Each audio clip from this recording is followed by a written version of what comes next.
The story of India's independence is not only about larger-than-life figures or big events. It's also a story of the everyday ordinary people who do not feature in history textbooks, TV shows or movies. Museum objects help one explore these stories.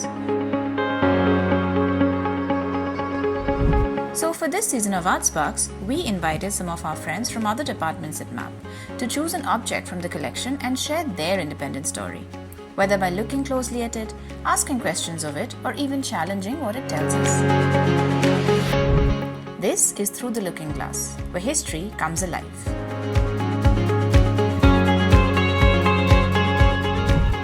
Hi, my name is Monica from the Development Department of MAP. I'm actually from an engineering background, but I was always curious about learning how museums function and how people look and engage with artworks. And today, I got to try it out for myself using an artwork I picked up from MAP collection. Let's begin. This is my focus object for today. It reminds me of newspaper comics.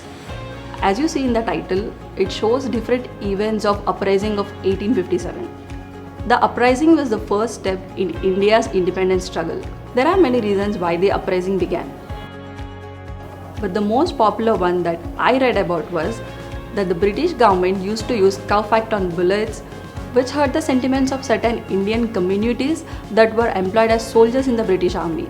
There were also issues about high taxes, low wages, and the British government occupying Indian kingdoms that had no male bloodline. I find this panel of Rani Lakshmi very interesting as it shows her carrying a child with her tied at the back. Ever since I was in school, Lakshmi has always been an iconic figure, romanticized as this brave woman who carries her child into the battlefield.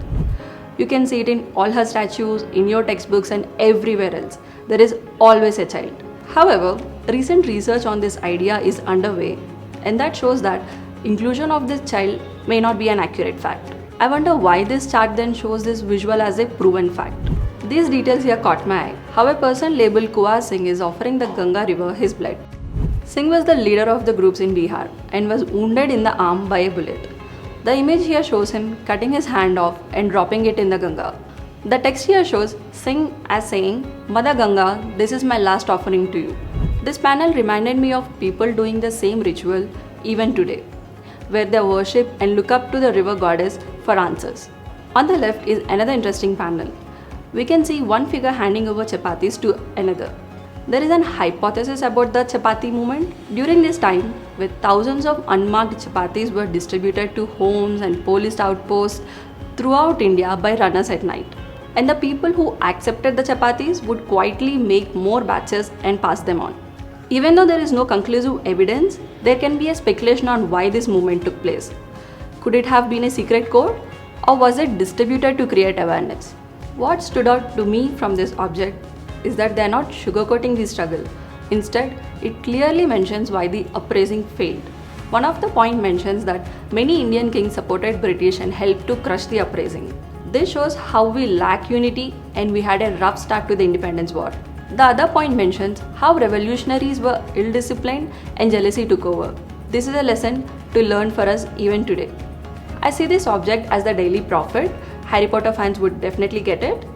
It does not move, but the artist has made each window so dynamic and lively. There is a story in every panel. This object may have been used to teach kids and introduce them to the independence war. I think this was used in schools, education centers, and government buildings. However, visuals like this should not be taken at face value or as a primary source of understanding for the uprising of 1857. It can't be used as the main source of the event as it does not cover it in detail or explain why and how it took place. As with any historical event, things were more likely grey rather than black and white. Do you know anything about the uprising of 1857 that this object does not cover? Let us know in the description below. Also check out our website, social media handles, and subscribe to our YouTube channels to get regular updates on other Art Sparks videos. Thank you for joining me. Goodbye.